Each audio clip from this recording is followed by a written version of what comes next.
በስመ አብ ወወልድ ወመንፈስ ቅዱስ አሐዱ አምላክ አሜን። ውድ ኦርቶዶክሳውያን የፈለገ አእምሮ ሚዲያ ተከታታዮች ሁላችሁ እንደምን ሰነበታችሁ? ሎላ አምላካችን ቅዱስ እግዚአብሔር ዛሬም ዘወትርም ወዶ ፈቅዶ እስከዚህ ሰዓት ድረስ የጠበቀን ክብርና ምስጋና ይድረሰው። ሰዓሊተ ምሕረት አቁራሪተ መዓት ማምላክ ድንግል ማርያም ክብርና ምስጋና ይድረሳት። ቅዱሳን አባቶቻችን ሁሉ ክብርና ምስጋና ይድረሳቸው። እንደሚታወቀው በተለመደው ሰዓታችን በሳምንት አርብ ማታ 2 ሰዓት ላይ ትምህርተ ሃይማኖት የሚለውን መርሃ ግብራችን እየተከታተላችሁ እንደሆነ ይታወቃል። አሁንም እርሱን ይዘንላችሁ ቀርበናል። ዛሬ እስካሁን ከመጣንበት ለየት ያለ መርሃ ግብር ይዘንላችሁ ነው የቀረብነው። ምንም እንኳን ርዕሱን ባንለቅም ያቀራረብ በሰጣችሁን ኮሜንት መሰረትና ቀናኢ በሆኑ ወንድሞች ለምእመናን ሊደርሱ የሚገባቸው መድረስ ስላለባቸው ትምህርት ሃይማኖት ከሳይንስ አንጻር ይታያል የሚለውን ዛሬ ከወንድማችን ከመምህር አራጋው ጋር ምናይ ይሆናል። ተለመደውን ክትትላችሁን እንድትከታተሉ እያሳሰብኩ ወደ መርሃ ግብሩ ነው የምንቀጥለው።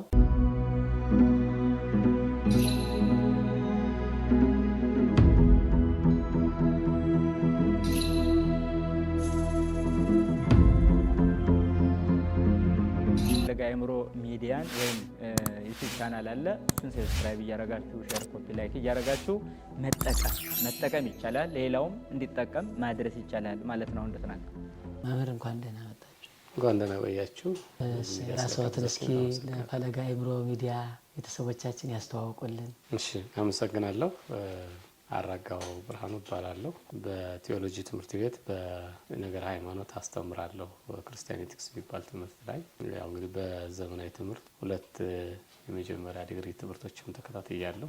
ስለዚህ ዛሬ በዚህ ሚዲያ እንግዳ ሆኜ ስለተጋበዝኩ እጅግ አድርጌ አመሰግናለሁ። ስለመጡኛም እናመሰግናለን። እውነት ለመናገር ያው ጉባኤ ቤት ሆኖ እንዲቀጥል ድርሻ ከተወጡ ወንድሞች መካከል አንዱ እንደ ማህበረ ቅዱሳን አገልግሎት ቀድሞም አብረን እናገለግል ነበር። በማህበረ ቅዱሳን አገልግሎት አሁንም ደግሞ አብረን ህዝባችን እንድናገለግል ክርስቲያናዊ ድርሻችን እንድንወጣ ፈቃደኛ ሆነው ስለመጡ በጣም ነው የምናመሰግነው። እንድንወያይበት እንደ ጉባኤ ቤት ያሰብነው እንደ ሃይማኖትና እምነት፣ ሃይማኖት ምንድነው? ሃይማኖት ከየት መጣ? ሃይማኖት ጥቅሙ፣ ሃይማኖት የተገለጠ ነው የሚሉት ነገሮች በተወሰነ መንገድ የፈለገ አእምሮ ሚዲያ ለሚከታተሉ ቤተሰቦቻችን እያልን ቆይተናል። ዛሬ ደግሞ ከተመልካቾቻችን የተወሰኑት እንደው ሃይማኖት ከሳይንስ አንጻር እንደውም እንዲሁም ሃይማኖትና ፍልስፍና የሚሉ ጉዳዮች ቢጨመሩበት ደግሞ እጅግ ትውልዱ ሁለቱን አዋህዶ መሄድ የሚችልበትን መንገድ ይፈጠራል ከሚል አንጻርና ጉባኤ ቤቱም ይህንን አስቦ ስለ ሳይንስና ሃይማኖት ያላቸውን አንድነት፣ ልዩነት፣ የተመጣነት፣ ግባቸው፣ ይዘታቸው፣ አላማቸው የሚሉትን መርሃ ግብሮች ለፈለገ አእምሮ ሚዲያ ተከታታዮች እንዲያደርሱልን ነው ዛሬ በዚህ ሚዲያ እንዲመጡ የፈለግነው። ስለመጡ አመስግነናል። እስኪ እንደው ሃይማኖትና ሳይንስ እንዴት ይታያሉ? እንግዲህ ሃይማኖትን በተወሰነ መንገድ እያልንም ቆይተናል። ዛሬም ባለው መርሃ ግብራችንን እንቀጥል ይሆናልና እስኪ በተወሰነ መንገድ ምንድን ናቸው? ሃይማኖት ምንድነው? ሳይንስ ምንድነው? የሚለውን ነገር እንደው በጋራ ብናየው ሆኖ እስኪ በተወሰነ መንገድ ያብራሩልን። እሺ፣ አመሰግናለሁ። ጥሩ ነው ሀሳቦች የተነሱት። እንግዲህ ሃይማኖት ከብዙ ጉዳዮች ጋር በተለይ በዚህ ዓለም ካሉ እውቀት ጥበቦች ጋር ያነጻጸርን ሃይማኖተኛውም እንደ ሃይማኖተኛ ሃይማኖቱን ሳይለቅ የሚያገኛቸውን እውቀቶችና ጥበብ በጥንቃቄ እንዲያውቅ፣ እንዲረዳ፣ እንዲመረምር ያስችላል ብዬ ስለማምን እንዲህ አይነት ርዕሰ ጉዳዮችን ማንሳት ተገቢ ነው ብዬ አምናለሁ። ከዛ ውጭ ግን ያነሷቸው ጉዳዮች በጣም በርካታ ጉዳዮች የሚነሱ ናቸው። በየራሳቸው ርዕስ የሚሆኑ ትልልቅ ጉዳዮች ናቸው። እንደው ለዛሬ ሃይማኖትና ሳይንስ የሚለውን ብቻ ብናነሳ ጥሩ ይሆናል ብዬ አስባለሁ። መጀመሪያ ከትርጉሙ ብንነሳ የሚል እምነት አለኝ። ሃይማኖት ምንድነው የሚለውን እንደው ለመምህራኑ ብተው፣ ሳይንስ የሚለውንም በተወሰነ መልኩ እንግዲህ ትልቅ የሳይንቲስት ተመራማሪ ነኝ ብዬ አላምንም፣ አይደለሁም። ግን በዘመናዊ ሳይንስ እንደተማረ ሰው ትንሽ እንደሚያውቅ ሰው በሃይማኖትም እንዳለ ሰው ከማነበው፣ ከማውቀው፣ ከምረዳው ነው የማቀርበው የምናገረውና በዛ መልኩ ብናየው ብዬ አሰብኩኝ። በኋላ የሚያብራሩበት ሆኖ እንግዲህ ሃይማኖት መምህራን እንዳስተማራችሁን በጉባኤ ቤትም በትርጓሜ መጻሕፍቶችም እንደምንመለከተው ሃይማኖት ማለት ማመን መታመን ማለት ነው የሚል ትርጉም ይሰጣል። ከግስግስ የሚመጣ ነው። ማመን ሀልወተ ፈጣሪን ማመን፣ እግዚአብሔርን ማመን። በተለይ ደግሞ ሀልወተ ፈጣሪን ወይም እግዚአብሔርን ብለን ስናስብ በዓይናችን አይተን በጆሮአችን ሰምተን በስሜት ሕዋሳቶቻችን ዳሰን ልንረዳው የማንችለውን አምላክ መቀበል ነው ሃይማኖት ማመን የሚለው ማለት። መታመን ስንል ደግሞ እንደተባለው በዓይን አይተን በጆሮ ሰምተን ወይም በስሜት ሕዋሳቶቻችን ዳሰን ልናረጋግጠው ለማንችለው አምላክ አለ ብለን ለተቀበልነው አምላክ ተግባራዊ መልስ መስጠት ነው። ያ ማለት ሃይማኖትን በምግባር መግለጥ ማለት ነው። ሐዋርያው ቅዱስ ያዕቆብም ሃይማኖት እንታልባቲ ምግባር በሙቲቲ እንዲላት ሃይማኖትን በምግባር ስንገልጥ ነው የምንተረጉመው ማለት ነው። እና እንደዚህ የሚል ነው። በኋላ ይጨምሩበታል ስለ ሃይማኖት። በሳይንስ ምንድን ነው የሚለውን ስንተረጉም በጣም ከሚገርሙኝ ጉዳዮች ውስጥ ሳይንስ በተለይ በማህበራዊ ዘርፍ ያለው የሳይንስ ዘርፍ አንድን ጉዳይ ትርጉም ለመስጠት በቀጥታ እንዲህ ነው ብሎ እንኳን ለመናገር አይደፍርም። ሲጀምር ራሱ ማለት ነው ቀጥተኛ የሆነ እንዲህ ነው የሚባል ትርጉም የለውም ብሎ ነው የሚጀምረው ሲበይን ማለት ነው። ያ ደግሞ የሆነበት ምክንያት አለው የራሱ፣ ግን የሆነ መነሻ ቃል ግን ይወስዳል። ስለዚህ ብዙዎቹ የተስማሙበትን ጥናቶች፣ ምርምሮች፣ ሀሳቦች አንድ ላይ ጨምቆ አንድ ወጥ የሆነ ብያኔ ትርጉም ባይኖረውም ግን ብዙዎቹ የተስማሙበት ብሎ ነው የሚያቀርበው። እና ሳይንስ የሚለውን ራሱ ቃሉን ለመተርጎም በዚህ መንገድ ነው የምነሳው። እና ወጥ የሆነ እንዲህ ነው የሚባል የተበየነ ትርጉም ልክ አሁን ሃይማኖትን ከግስግስ ወስደን እንደተረጎምን አይነት ላናገኝ እንችላለን። ግን መነሻ ቃላቶች አሉት። ለምሳሌ ሳይንስ የሚለውን ሳይንቲያ ከሚል የላቲን ቃል ነው የሚወስዱት። እውቀት ማለት ነው የሚል ሀሳብ አላቸው። እውቀት ማወቅ ማለት ነው። ስለዚህ ሳይንስን በቀጥታ ለመተርጎም ሲቸገሩ ግን አብዛኛው ምሁራን ወይም የሳይንስ ጠበብቶች የተስማሙበት ግን ሳይንስ በጊዜ ሂደት በብዙ ሰዎች እውቀትና ምርምር የዳበረ ጥበብ እውቀት ነው ብለው ይተረጉሙታል። በዛ መንገድ ነው የሚያስቀምጡት የሳይንስ ትርጉምን ማለት ነው። እና በዚህ መልኩ እናየዋለን። ስለዚህ የሰው ልጆች በጊዜ ሂደት የደረሱበት የእውቀት መንገድ ነው ወይም የሚደርሱበት የእውቀት መንገድ ነው። ያንን ነው ሳይንስ የምንለው። የራሱ ይሄ የሆነበት ቅድም እንዳልኩት ለመተርጎም የሚያስቸግረው ምንድነው? በአንድ እውነት ላይ የቆመ ስላልሆነ ነው። ሃይማኖት ሪቬልድ ትሩዝ ነው የሚባለው፣ የተገለጠ እውነት ነው። በቃ እውነት ነው፣ ከዛ ውጭ አይሄድም። የሳይንሱ ግን በየጊዜው በየሂደቱ ሊለያይም ይችላል። ምናልባት ትርጉሞችን ብዙ ጊዜ በተስማሙበት አብዛኞቹ በተስማሙበት ስለሚያስቀምጡት እንዲህ ነው ብሎት ሊያልፍ ይችላል። ከዛ በኋላ የሚመጡ ውጤቶችን ግን በአብዛኛው በየጊዜ ሂደት በኋላ ልናነሳቸው እንችላለን። ሊለያዩ እንደየጊዜ ሂደቱ አንዱ ያረጋገጠውን አንደኛው መጥቶ ሊያፈርሰው ሁሉ ይችላል። እና ከእንደዚህ የሚመጣ ነው ትርጉሙ ለማለት ነው። መልካም። በጣም ትልቅ ጉዳዮች ነው ያነሷቸው ነገሮች። ያው ሃይማኖት በባለፈውም በተደጋጋሚ በሚዲያውም ስላመጣ ነው ራሱ እግዚአብሔር የገለጠው መገለጥ ነው። የራሱን ማንነት ራሱን እግዚአብሔርነቱን ገልጦ ለፍጡር ያሳየበት ፍጡርና ፈጣሪ የሚገናኝበት መንገድ ነው ሃይማኖት። ትክክል ነው እንዳነሱት እንተ አልባቲ ምግባር ሲል ሐዋርያውም መገለጫ መሆኑን፣ ምክንያቱም ሃይማኖት በስራ የሚገለጽ በስራ የሚተረጎም መሆኑን ሲያጠይቅ ምግባር ከሌላት የሞተች ናት ውግትእቲ ብሎ እንደገለጸው ነው። ትክክል ነው።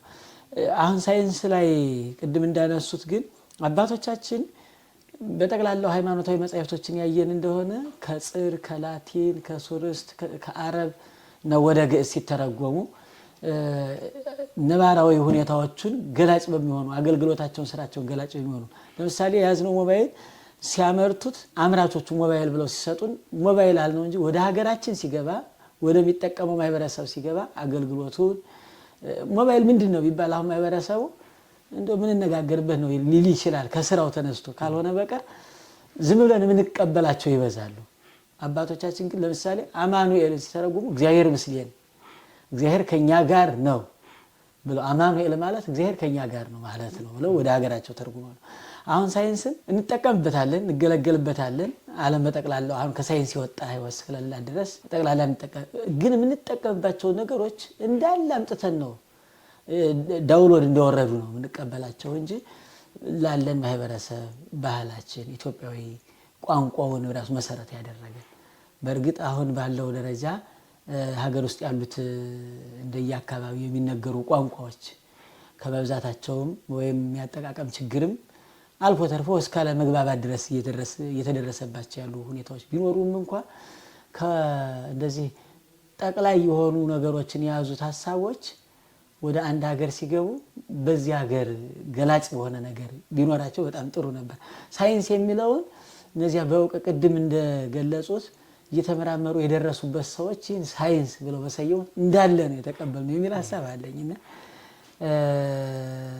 የተወሰነ ትርጉም አሁንም ያለው የሳይንስ ምሁራን ለሳይንስ ሌላው ሰው ሊረዳው የሚችልና ግልጽ የሆነ ሁሉም በቀላሉ ሊያውቀው የሚችል አሁን ቤተክርስቲያናችን ተረጉማለች። ያንንም ታብራራለች ትርጓሜ ብላ አንድን ቃል ወደ አንድ ቃል ተመልስ ከግዕዝ ወደ አማርኛ ይመለሳል። ወደ አማርኛ ከተመለሰ በኋላ ተጠቃሚው አካል ግልጽ እንዲወልድ ደግሞ ትርጓሜ ብላ ታስቀምጣለች። አሁን ልክ ሳይንስም ማህበረሰቡ የሚጠቀምበት የሚገለገልበት ነገር ስለሆነ የሰዎች የእውቀት ምርምር ነው የደረሱበት። በቃ በእግዚአብሔር በተሰጣቸው የአእምሮ ስፋት ተመራምረው የደረሱበት ግኝት ሳይንስ ያ ግኝቱ ሳይንስ ይባላል። የሆነ ነገር ሲያገኝ አንድ ሰው ተመራምሮ አጥንቶ አንቦም ስነ ፍጥረትንም አንዱን ከአንዱ ጋር የሆነ ነገር አጥንቶ ሲያገኝ የሆነ ሳይንስ መጣ። ያ ሳይንስ ግን አሁን ወዳለው ማህበረሰብ ሲመጣ የተወሰነ ሀሳቡን ለማስረዳት የቀረው ይመስላል እንዳሉትና አሁንም ጊዜ የሚያስፈልገው አሁንም ጥናት የሚያስፈልገው ይመስላል። ስሙን በራሱ ለተጠቃሚው አካል ግልጽ ለማድረግ እውነት ነው እንዳሉት ያው ሳይንስ የሚለውንን ቅድም ከላቲን ቋንቋ ወስደው እውቀት የሚለውንን ያን እውቀት ደግሞ እውቀት ብሎ ለመቀበል ሳይንስ የሚሄድበት ሂደቶች አሉት ለማረጋገጥ ማለት ነውና ዝም ብሎ አይቀበልም በጠባዩ ሳይንስ። ግን አሁን ሲያነሳቸው ከነበሩት አንፃር ለምሳሌ የምንጠቀምባቸውን ቁሳቁሶች ሊሆን ይችላል ወይም ቋንቋ ስንወስድ የራሱ በቋንቋ ትምህርት ቤት ወይም በቋንቋ ስነ ጽሁፍ ህግ መሰረት የራሱ ሂደቶች እንትኖች አሉት የሚነገርበት ቋንቋ የራሱ ውስንነቶች አሉት። ቋንቋ ከቋንቋ ጋር ሲቀያየር ሲመጣ አንዱ ቋንቋ መውረስ አንዱ በቋንቋ ውስጥ የሚነገር ነው። በእኛ በቤተክርስቲያንም እንደሚያውቁት በብዙ መጽሐፍቶች የዕብራይስጥ ቋንቋዎችን ቀጥታ እንወስዳቸዋል። በሳይንስም እንደዛ። ግን ምንድነው የሚሆነው ተጽዕኖ ፈጣሪ ሲሆን ብዙ ጊዜ የዛንን ቋንቋ ወይም ባህል ወይም የሚጠቀምበትን ቁስ እንዳለ ይዞ ይመጣል። እንደተባለው ሳይንሱ ባልነበረበት ወይም በደንብ ባልዳበረበት ጊዜ ወደ ኋላ ተመልሰን ካየን እኛን ሀገር ጨምሮ ወይም የሌላውንም ዓለም የሆነ ቋንቋዎች የሆኑ አገር ባህሎች ተጽዕኖ ሲፈጥሩ ልናገኝ እንችላለን። አሁን ደግሞ ዓለም አጠቃላይ በአንድ ቴክኖሎጂ አንድ መንደር በሆነችበት ሳይንሳዊ ግኝቶች፣ ሳይንሳዊ ቋንቋዎች፣ ሳይንሳዊ ፈጠራዎች ተጽዕኖ የመፍጠር ባህል ስላላቸው ያንን ይዘው ሊመጡ ይችላሉ። እኔ ከቋንቋው ባሻገር የምንጠቀምበት መንገድ ነው ልናስተውለው የሚገባው ማለት ነው። ያ ነገር ለሰው ልጆች እውቀት፣ ህይወት፣ ሃይማኖት ይጠቅማል አይጠቅምም የሚለውንን ማሰብ ይጠይቃል። በኋላ የምናየው ማለት ነው። እንደው ሳይንስና ሃይማኖት ያላቸውን ተነጻጻሪነት ወይም ጠቀሜታ ልናነሳ እንችላለን እና በዛ ልክ ነው ልናየው የምንችለው እንጂ የቋንቋው ተጽዕኖ መፍጠር እንግሊዝ ለምሳሌ ምዕራባውያን በገዙባቸው ሀገራት እንግሊዘኛ ቋንቋ መነገር ባህል ነው። የራሳቸውን ቋንቋ አጥተው በዛኛው ቋንቋ እንዲወሰዱ ይደረግ ያ ተነበረባቸው ተጽዕኖ ልክ እንደዛ አሁን ሳይንሱ ተጽዕኖ እየፈጠረ ግሎባላይዜሽኑ ተጽዕኖ እየፈጠረ በመጣ ቁጥር የኛን ባህልም ቋንቋም ከዛም አልፎ ደግሞ በአግባቡ ካልተጠቀምንበት ህይወትም ሃይማኖትም በብዙ መንገድ ተጽዕኖ ሊፈጥር ይችላል። የሚያቀልበት መንገድም እንዳለ ማለት ነው ሲያነሱ እንደነበሩት ማለት ነውና በዛ ልክ ነው ምረዳው። ስለዚህ እውቀት የሚለውን ወይም ሳይንስ እውቀት ነው ብሎ ለመቀበል ግን የሚሄደው በቀጥታ ልክ አሁን ሃይማኖትን የተገለጠ እውነት ሰው ከእግዚአብሔር ጋር የሚያደርገው ግንኙነት ነው በሚለው ሳይሆን እንደውም በሚረጋገጥ በ17ኛው መቶ ክፍለ ዘመን እንደውም የተነሳው አብዮት ሳይንስ ለመባል በናሙና መረጋገጥ አለበት የሚል እንጂ በሐሳብ ብቻ ሳይንስ ልንለው አንችልም። ስለዚህ አንድን ጉዳይ ሳይንስ ነው ለማለት አጥንቶ በላብራቶሪም የሆነ በጥናት እንግዲህ ዳታ ብዙ ጊዜ ሳይንስ ሲጠና ምልከታ ይኖራል። ከዛ ዳታዎች ይሰበሰባሉ። እነዛ ዳታዎች ይተነተናሉ። የላብ ቤዝድ ከሆኑ ወይም ላብራቶሪ መሰረት የሚሆኑ ጥናቶች ሲሆኑ በላብራቶሪ ይፈተሻሉ። ማይሆኑ ከሆነ ደግሞ የተለያዩ ጥናቶችን ከዓለም አቀፍ ግኝቶች ጋር ይዋሃድና ይወዳደርና የተለየ ሐሳብ ወይም የሚያገኘውን ግኝት ይዞ ይመጣል ማለት ነውና ይሄ ነው ውጤቱ ብሎ ያመጣልና 13ኛው ክፍለ ዘመን የመጣው ሐሳብ ብቻ ሳይሆን ሳይንስ የምንለው በጥናት ልናረጋግጠው የምንችል በናሙና ቴስት ልናረጋግጠው የምንችል መሆን መቻል አለበት የሚል ሐሳብ ይዞ ነው 13ኛው ክፍለ ዘመንና ከዛ የተነሳ በአብዛኛው አሁን ጥናቶች የምንላቸው እየሰፉ ይመጡበት ከዛ የተነሳ ነው የሚል እምነት አለኝ። እንደዚህ ያለ ነው የሚመጣው ሳይንስ ነው። ግሩም ደግሞ እንደተባለው ራሱን አስችለው የሳይንስ ምሁራን ወደ ፈጠራው ዓለም የተጓዙ ራሱን የቻለ ደግሞ በደረሱበትም የሚሰጡት መገለጫ ይኖራል። እንደ ሃይማኖትና ቋንቋ ብለን ከቋንቋነቱም የተለየ ሌላ ክፍለ ጊዜ ይዘንለት የምናየው ስለሚሆን እንደ ስለ ግኝታቸውና እንዴት ተረክቧቸው ሃይማኖትም የሳይንስም እንደም ምንጫቸው መነሻቸው ረክበታቸው እንዴት ነው የሚለውን ነገር ብናወራ የተሻለ በጣም ጥሩ ሐሳብ ነው። ይሄኛው በደንብ እኔ ሰው መረዳት ያለበት ብዬ ማስበው አንዱ እሱን ነው። ሳይንስና ሃይማኖትን ወይም ደግሞ ሃይማኖትን ከሆነ ከፍልስፍና ምን በለው ከፖለቲካ ከኢኮኖሚክስ ከሌሎችም ጉዳዮች ከማህበራዊና ከተፈጥሯዊ ግኝቶች ሐሳቦች ከሰው ዕውቀትና ጥበብ ጋር በመቀላቀል በጣም ብዙ ሰው የሚወዛገበው ብዬ ማስበው ምንጩን ባለመረዳት ከዛ ደግሞ ግቡን አላማውን ባለማወቅና እንደው መጀመሪያ ላይ ምንጫቸው ምንድነው የሚለውን ካየን የሃይማኖት እንደሚያውቁት ምንጩ የተገለጠ እውነት ነው። ቅድም ትርጉም ላይ እንዳነሳ ነው ሪቬልድ ትሩዝ እንላለን በቲዮሎጂ ኦፍ ስኩልም የተገለጠ እውነት ማለት ነው ይሄ። ከዛ ቅዱሳት መጻሕፍት ናቸው ስክሪፕቸርስ። ይሄ ቅዱሳት መጻሕፍት ስንል በኢትዮጵያ ኦርቶዶክስ ተዋሕዶ ቤተክርስቲያን አዋልድ መጻሕፍትንም አስራው መጻሕፍትንም ነው የምንለው እኛ ምን ተረጉመው አይብራችን እሱ ነው የሚተረጉመውና በጠቅላላ በአስራው መጻሕፍት በአዋልድ መጻሕፍት የተነገሩት እውነቶች ሰው ከእግዚአብሔር ጋር የሚገናኝበት እግዚአብሔር ለሰው የገለጠበት መንገድ ብለን እንወስዳለን ማለት ነውና ስክሪፕቸርስ ናቸው ሁለተኛዎቹ ምንጮቹ ማለት ነው። ሁለተኛው ራሱ የእግዚአብሔር መገለጥ የክርስቶስ መገለጥ ለነቢያት የተገለጠው መገለጥ አለ። አጠቃላይ ለፍጥረቱ የተገለጠበት መገለጥ አለ። ይሄን በነገር ሃይማኖትን ትምህርት አይታችሁ ስለሚሆን ብዙ ማልሄድበት ግን እንደ ምንጭ ምን ወስደው አንዱ እሱ ነው። ከዛ የሐዋርያት ትምህርት የሐዋርያን አበው ትምህርት እያልን መጣና በጣም በክርስትና ሕይወት ደግሞ ከነዚህ ከቅዱሳት መጻሕፍትና ከትምህርቶች ባሻገር ደግሞ አንድ ብናነሳው ሳክሪድ ትራዲሽን ምንለው ወይም ደግሞ ሆሊ ትራዲሽን በአማርኛው ቅዱስ ትውፊት ምንለው ማለት ነው። ይሄ የሃይማኖት ምንጭ ተደርገው የሚወሰዱት እነዚህ ናቸው። ስለዚህ የእግዚአብሔር መገለጥ፣ ቅዱሳት መጻሕፍት፣ የአበው ትምህርት፣ የቅዱስ ትውፊት እነዚህና መሰል ነገሮችን እንደ ምንጭ አድርገን እንወስዳለን በሃይማኖት ማለት ነው። ለሳይንስ ደግሞ እንደ ምንጭ የሚወስደው ከትርጉሙም እንደተነሳ ነው የሰው ልጆች በሂደት የተገለጠ ዕውቀት ወይም የታየ ዕውቀት ጥበብ ስለሆነ እንደ ምንጭነት የሚወስዳቸው የመጀመሪያው ምልከታን ኦብዘርቬሽን ከተፈጥሮ ሊሆን ይችላል ከጥናት ሊሆን ይችላል። አንድን ጥናት ለማጥናት እንዲሁ አይቶ የሆነ ነገር ሲያስታውስ ኦኬ ይሄ ሊያስጠናኝ ይችላል ብሎ ያንን በናሙና ማስደግፍ ነው። ከዛ እነዚህን ኦብዘርቬሽኖች ወይም ምልከታዎች ከያዘ በኋላ ናሙና ይሰበስባል ሳምፕሊንግ የሚባለው ማለት ነውና እነዛ ናሙናዎች ከሌሎች ጥናቶች ጋር ወይም ደግሞ ከላብራቶሪ ውጤቶች ጋር ያዋሃድና እንደ ምንጭነት እነዚህ ሊጠቀም ይችላል ማለት ነው። በሳይንስ በምንጭነት የሚጠቀምባቸው በዚህ መልኩ ነው ማለት ነው። ምንጩ በአጠቃላይ የተፈጥሮ ምልከታዎች የሰው ልጆች ስሜት ሕዋሳቶቹ ናቸው ምልከታዎቹ እንጂ የተገለጠ እውነት ነው ብሎ ደምድሞ የሚቀበለው ነገር የለም። በስሜት ሕዋሳቶቹ አረጋግጦ በአይን በጆሮ እጁ ዳሶ አምስቱ ስሜት ሕዋሳት ብሎ በስሜት ሕዋሳቶቹ አረጋግጦ ያንን ነው እውነት መሆኑን የሚፈልገው ወይም ማግኘት የሚፈልገውና የሚያስረዳው ይሄ ነው ብሎ ለመናገር እንደዛ ያደርጋል። በሃይማኖት ቅድም ባለው መሰረት በስሜት ሕዋሳቶቻችን እንኳን ልንረዳው ልናየው ማንችለው ነው በእምነት ምንቀበለው ስለሆነ ማለት ነውና በዚህ መልኩ ያረጋልኝ የተፈጥሮ ምልከታዎችን ይወስዳል። ከዛ በናሙና በጥናት የተረጋገጡ እውነቶችን ምንጮችን ወስዶ በዚህ መልኩ ምን ያደርጋል ማለት ነው እንደ ምንጭነት ሊወስድ ይችላል ማለት ነው። እንዲያው በጥናት በነበረን የትምህርት ቆይታ ስንመለከት አንዳንድ ጊዜ ጥናቶችን ለማጥናት ከምንቸገርባቸው ጉዳዮች ውስጥ አሁን በዓለም አቀፍ በሌሎች ሰዎች የተጠና ካልሆነ ጥናት ለማጥናት ያስቸግራል። በጣም በቃ አያስጠናችሁ ሁሉን እንባላለን ማለት ነው።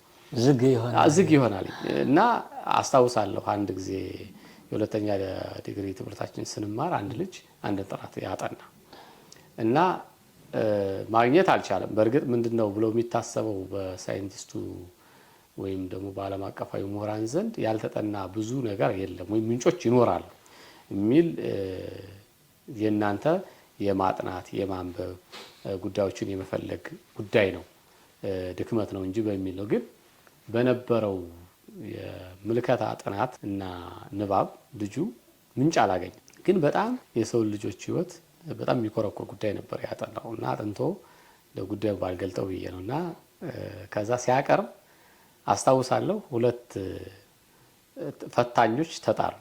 የውስጥና የውጭ ፈታኝ ይባላል እና የውስጠኛው ፈታኝ እኛ ርዕሱን አይተነዋል ምንጭ ባይኖረውም ግን አዲስ ጉዳይ ሊፈጥርበት ስለሚችል ማጥናት አለበት ብለን የፈቀድነው አሉ። ያኛው ደግሞ የውጭ ፈታኝ በፍጹም ምንጭ ሳይኖረው ከምን ጋር አመሳክሮ ነው ይሄን ጥናት ብዬ ልቀበለው የምችለው አልቀበልም ማለትና በዛ ምክንያት ማረጋገጫ ያስፈልጋል የሚል በጣም ክርክር ተፈጥሮ ሁለት ነገር ሆነ። አይ እንደገና ያጥራ አይ ልጁም እኔ ድጋሚ አላጠናም ድጋሚ ከማጠና የምትሰጡኝ ውጤት ስጡኝ ብሎ ውጤቱ ሲቀነስበት አስታውሳለሁ።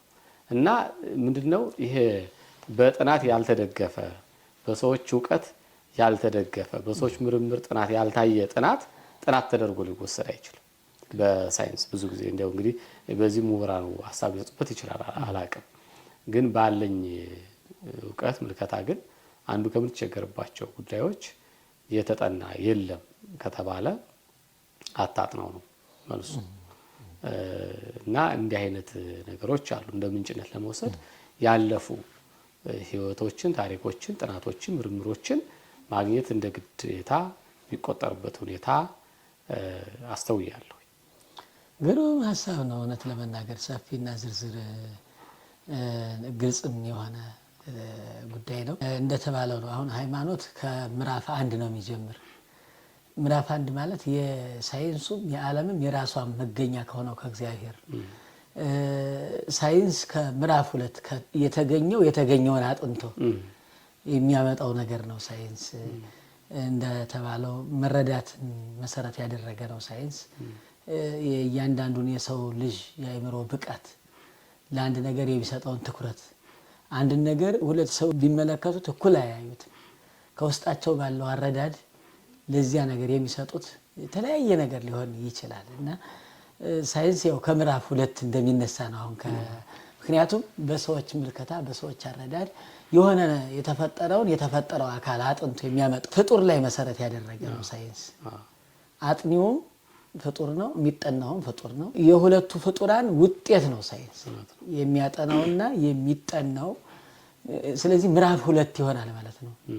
ሃይማኖት ይቀድማል። ካለመኖር የሚጀምር ነው ሃይማኖት። አለመኖር የሚለው ለዓለም ማለት ነው።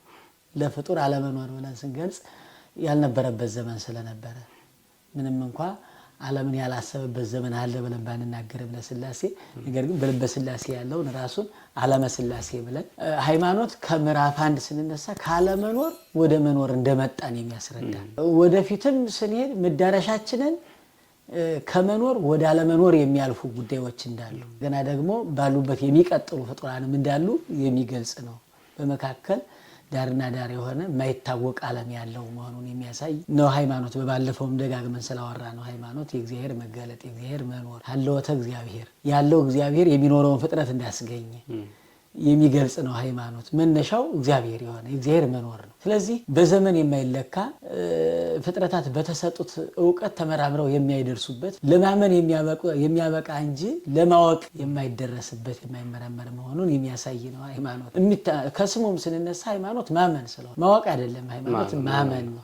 ማመን ደግሞ እንዴት ሊሆን ለምሳሌ ሥላሴ አንድም ሶስትም ናቸው እንዴት ሊሆን ይችላል ብለን በዚህ ውስጥ ምንም አይነት ምርምርም ብታደርግ ጥናትን ብታደርግ እድሜ ልትጨርስ ወይም በግል ምልከታ የሆነ ነገር ልትቆም ትችላለህ እንጂ የማይደረስበት መንገድ ነውና ከዚህ አንፃር ሃይማኖት ምዕራፍ 1 ሳይንስን ደግሞ ምዕራፍ 2 ከተገኘው ነገር ቅድም እንደተገለጸው በዚያ መንገድ የሚለውን ሐሳብ ነው እንደሚረዳኝ ማለት ነው። ከፍጥረት ተነስተን የምናየው ነገር ፍጥረቱን የሚያጠናው ነገር ሳይንስ ይባላል።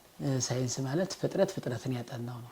ከፍጥረት የዘለለ ከሆነ ወደ ሃይማኖት ይመጣል።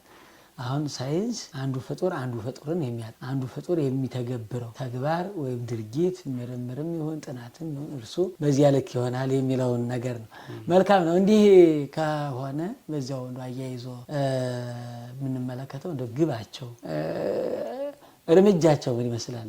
ሃይማኖታዊ ጉዞ የሃይማኖት እንዴት ነው?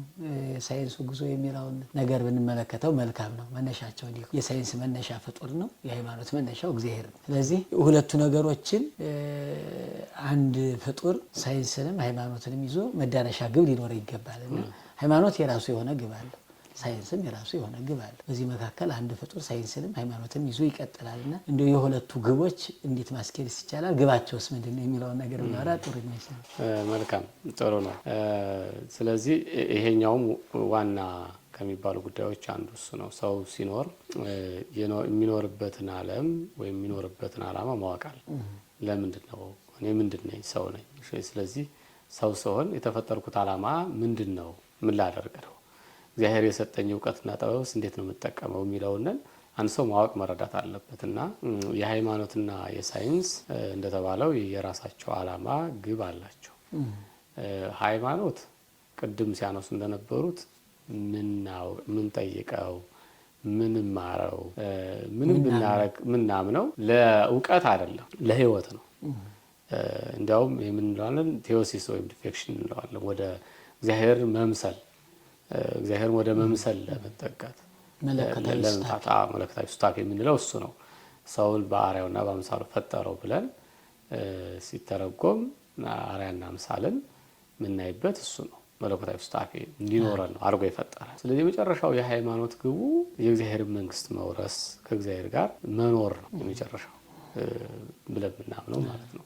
ስለዚህ ይሄንን ለማመን የሚያበቃንን እውቀት ግን እናውቃለን። ቅዱስ ገብርኤል እመቤታችንን በሐሳቧት ጥሩ ነው እግዚአብሔር ምስሌኪ እግዚአብሔር ካንቺ ጋር ነው አላት። ካንቺ ጋር ነው። በቃ ይሄ የሃይማኖት የመጨረሻው ደረጃ የምናይበት እንደ ፍጡራን ማለት ነው።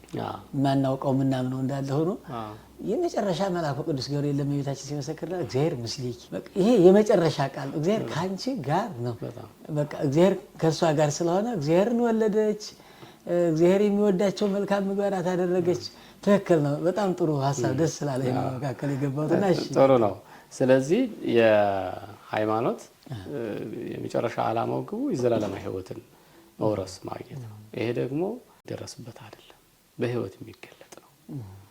አባቶቻችን እንዳስተማሩን ጉባኤ ቤቶች እንደምታስተምሩን በሕይወት በተግባር የምንኖረው እንጂ በእውቀት አይደለም። አንድ ሰው የፈለገውን ቢያውቅ ሃይማኖቱን በምግባር ካልገለጠው የእግዚአብሔር መንግስት ሊወርስ አይችልም።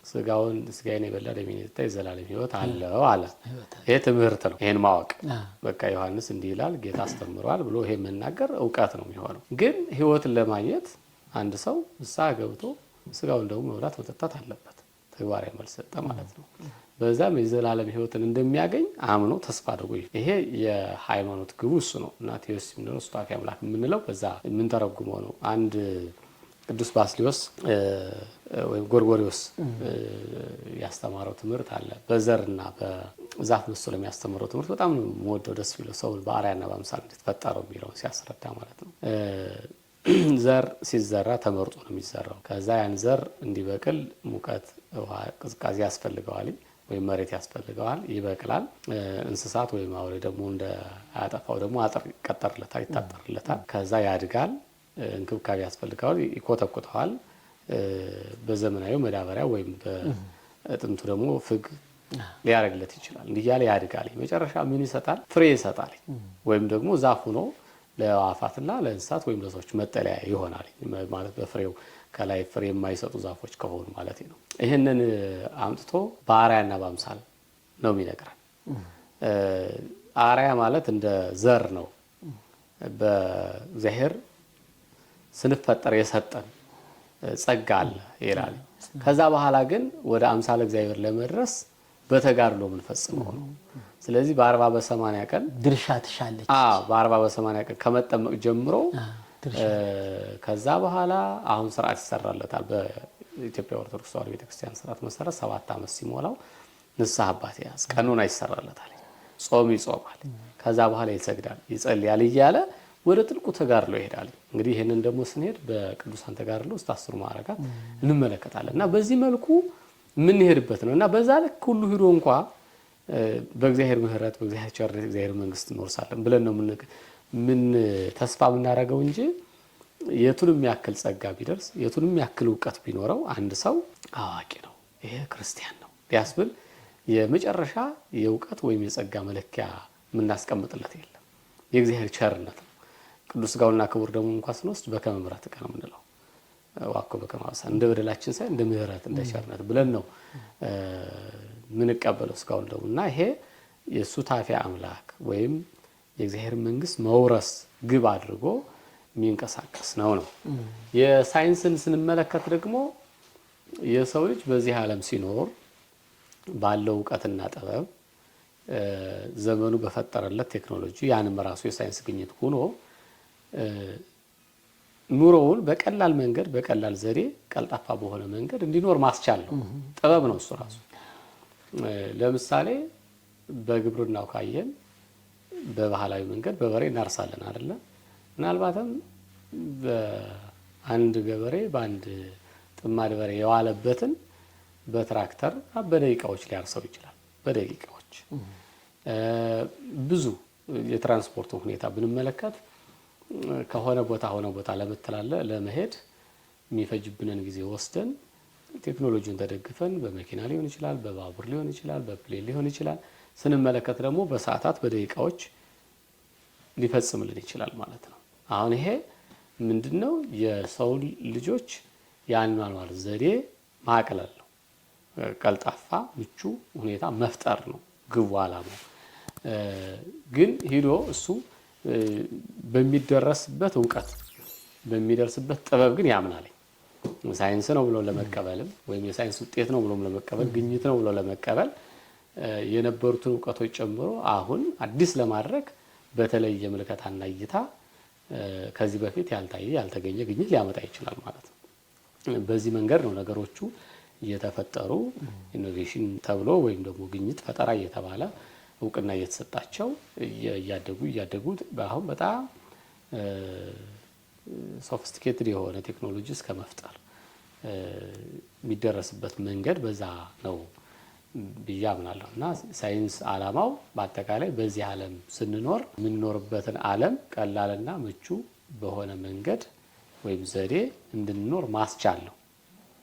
ስለዚህ በአብዛኛው በዚህ ዓለም ስለሚኖረው እውቀት፣ ጥበብ እና ቴክኖሎጂ ወይም ያኗኗር ዘዴ እንድንኖርበት የሚያስችል የሚያሳይ የእውቀት መንገድ ነው ብዬ ነው የምረዳው። በጣም ጥሩ መልከታ ነው። በተለይ ለኦርቶዶክሳውያን ይህንን ሚዲያ እየተከታተሉ ላሉምና የሳይንሱንም በመማርም ያሉ በመስራትም ላሉ ኦርቶዶክሳውያን ከሃይማኖታቸው ጋር አዋህደው ይዘውበት የሚሄዱበት በጣም መልካም መንገድ ነው። እንደተባለው ሃይማኖት የእግዚአብሔር መገለጥ ነው ብለናል። ሃይማኖት እጅግ አድርጎ ሳይንሱን ያበረታተዋል። እውነት ለመናገር ለምን ቢባል ራሱ መድኃኒነ ክርስቶስ አዳምን ሊያድን እንደመጣ ሁሉ ይትካለ ዘያምን አይደል? ለሚያምን ሁሉ ይቻላል። ይሄ ሁሉ ይቻላል ጥቅል ነው። በውስጡ ብዙ ዝርዝር ጉዳዮች አሉት። መመራመርም ይሁን ማወቅም ይቻላል፣ መስራትም ይቻላል የሰሩ ብዙ ሰዎች ስላሉ። ስለዚህ አንድ ኦርቶዶክሳዊ ወይም ሃይማኖት ያለው ሰው ሁሉን ራሱን ሲያስተምር አማን እብለክሙ ዘየአምን በየ ግብረ ዘአነ እገብር ውእቱኒ ይገብር ወዘየአቢ እምኔሁ ይገብር።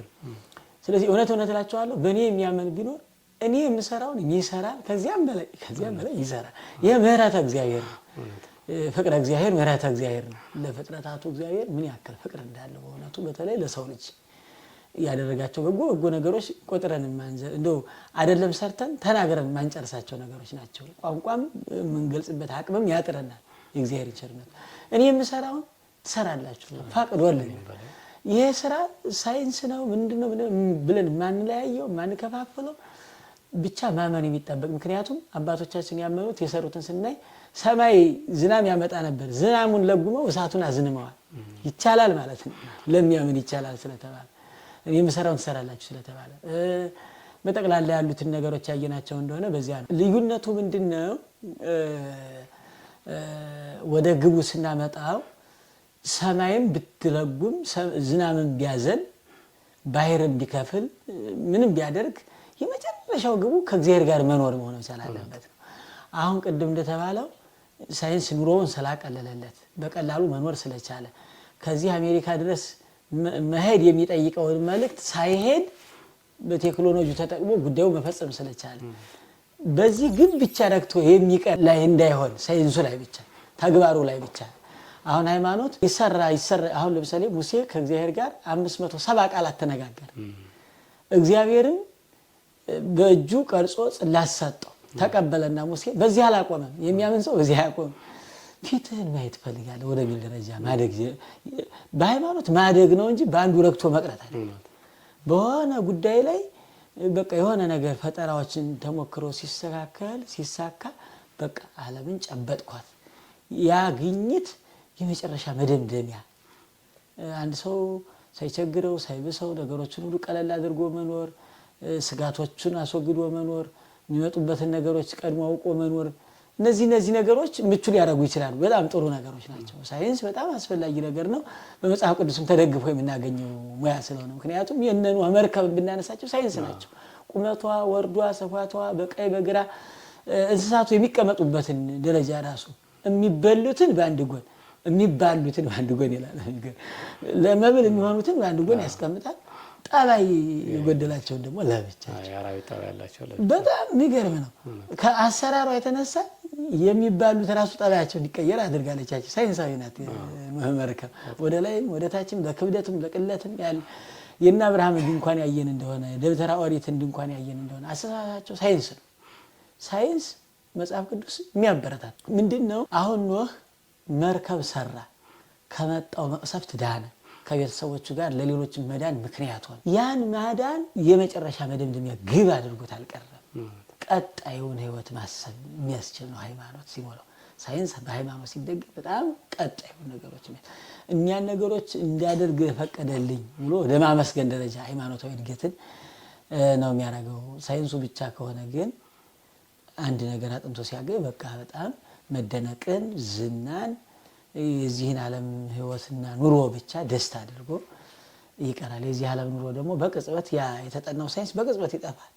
ምክንያቱም ምዕራፍ 2 ስለሆነ ዓለም ጠቅላላ ኃላፊ ስለሆነች በቅጽበት ምናያቸው ነገሮች ናቸውና ከዚህ አንፃር ግባቸው እንደተሰኘው አካል እግዚአብሔር ማድረግ ነው ሃይማኖት። ሁሉን መቻል፣ ባህር መክፈል፣ ሰማይ ለመለጎም የተለያዩት ነገሮች ሁሉ እንዳየናቸው እሱ አይደለም። በቃ ፊትህና ያለው ወደሚል ደረጃ ከእግዚአብሔር ጋር መኖር ከእግዚአብሔር ጋር ልኖር እናፍቃለሁ ነው ሐዋርያው ቅዱስ ጳውሎስ ሲመክራቸው በቆሮንቶስ መልእክቱ ቆሮንቶስ ክርስቲያኖችን እኔ ክርስቶስን ነው መስለው አላቸው።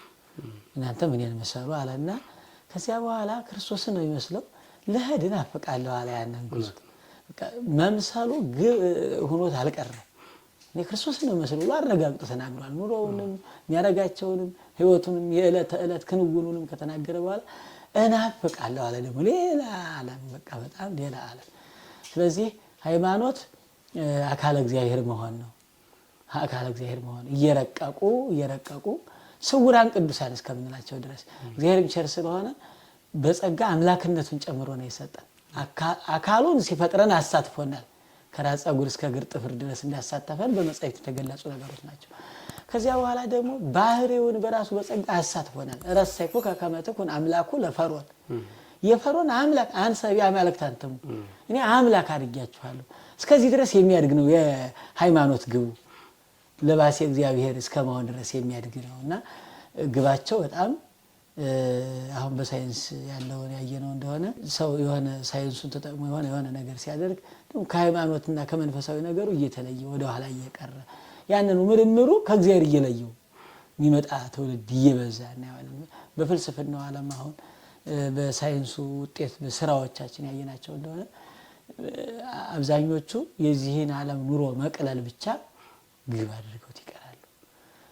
እና ሳይንስ ከሃይማኖት ጋር ሲኖር ጥሩ ነው እኮ ኑሮን አቅሎ እንደ ሳይንሱ ኑሮን አቅሎ ኑሮ ሲከብድም እግዚአብሔርን ያስክዳል። ምክንያቱም የምናገኘው አለ መጽሐፍ ታሪክ ማሚ የተባለው ሰው ኑሮውን የሚመራው በአንዲት አህያ ውሃ እየቀዳል። ያቺ አህያ ጠፋች እና ኑሮው ከበደው። በቃ በጣም አስቸጋሪ እንዴት ሊኖር ይችላል? ያቺ አህያ ካለች እንግዲህ እግዚአብሔርም የለም ወደ ማለት ደረጃ ደረሰ። እና አብዛኛው ሰው ኑሮ ሲከብደው መኖር ሲከብደው ሃይማኖታዊ ተስፋው ይጨልምበታል። ኑሮ ከተመቻቸለት ደግሞ ለእግዚአብሔር ለማመስገን በእርግጥ በተመቻቸ ብቻ የምናመልከው አይደለም፣ በመከራ ውስጥ ሆነ የምናመልከው ነው። ያ ለጥቦ አለ ፍጹምና እንደውም በመከራ ውስጥ የሚገለጥ ጸጋ እንጂ በደስታ የምናገለግለው ህይወት አይደለም። የምናገለግለው በመከራ ጊዜ እንድንጸና ነው የመጨረሻው ማለት ነው። እንደ ፍጹማን ለምንድን ነው ያልጎበኘህን ብለው መከራ እስከሚፈልጉ ድረስ ነው።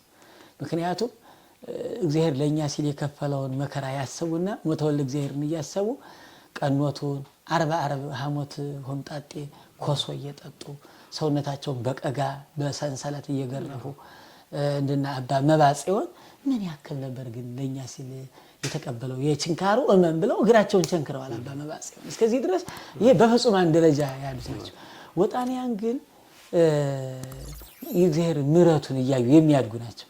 አሁን ትልቅ ተክልና ትንሽ ተክል እኩል ስላልሆነ ትልቅ ተክል ውሃ አንድ ጊዜ ብደፋበት ምንም አይልም። ትንሽ ተክል ውሃ ብደፋበት ውሃው ሊነቅለው ሁሉ ይችላል። እና መከራው ከእግዚአብሔርን ከማመን ሊነቅላቸው ሁሉ ይችላል። እና መከራውን ወደ መሸከም ደረጃ የሚደርሱት ይሄን መግቦቱን፣ ቸርነቱን፣ መሐሪነቱን፣ ይቅርባይነቱን እያዩ የሚታደግ ስለሆነ ለወጣንያን እና ከዚህ አንፃር ይሄ ኑሮውን እንዲህ ያደረክልኝ እግዚአብሔር ተመስገን እንዲህ ስላደረክልኝ ብሎ ደግሞ መከራውን ቢመጣ ለመቀበል ዝግጁ የሚሆንበት አጋጣሚ ይመጣል ከሚል አንፃር ነውና ስለዚህ እንደ ሳይንስን ከሃይማኖት አንፃር የኑሯችንን መቅለል ግብ ብቻ ሳይሆነን እንደ ሃይማኖት አይን እያየን በመንፈሳዊ አይት እየተመለከት የምንኖርበት ዓለም ኃላፊ እንደሆነ በመጽሐፍ ተደጋግሞ ተነግሯል። እኛም ምን ያቸው ነው ከእድሜያችን ጀምሮ የሚያልፍ ነው እንጂ የሚጨመር አይደለም። እድሜ ያለፈ የሚሄድ ነው፣ ያለቀ የሚሄድ ነው። እኔ ከዚህ እስከርሱ ደርስ ገመድ ዘርግቼ በጠቀልለው ያጠረ የሚሄድ እንጂ የረዘመ የሚሄድ አይደለም። ስለዚህ ያለፍናቸው የመጣን ነገሮች አሉ። ዓለም ኃላፊ እንደሆነች በዚህ በራሱ መረዳት ዛሬ ያልፍና ነገ ይመጣል እንዲህ ያለ የሚያልፍ ስለሆነ ሃይማኖታዊ ግብ ይዞ ቢቀጥሉ ሳይንሱ እጅግ እንደ አባቶቻችን እንደነ ሙሴ እንደነ ኖህ እንደነ አብርሃም እንደሌሎችም ሳይንሱን ከሃይማኖት አንፃር አዛምዶ አዋህዶ ቢሄድ ሃይማኖትን ተጽዕኖ የማይፈጥርበት ሁኔታዎች አሉ የሚል ሐሳብ አለኝና እንደው የመጨረሻ ግባቸው ይሄ ከሆነ አንድ አማኝ አሁንም እያነሳ ነው እንደመጣ ነው ሳይንስንና ሃይማኖትን እንዴት አድርጎ ይዞ መቀጠል ይቻላል? በተለይ አሁን ካለው በቴክኖሎጂ ጀምሮ